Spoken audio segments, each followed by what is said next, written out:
Yamaha X2 pocket bike.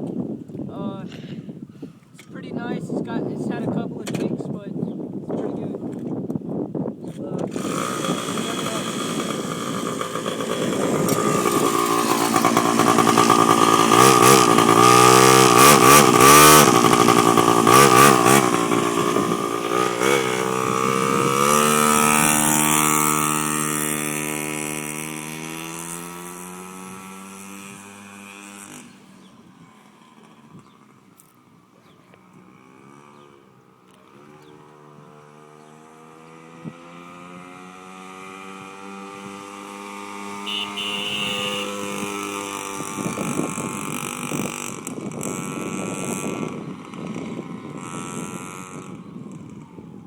It's not going full speed right now.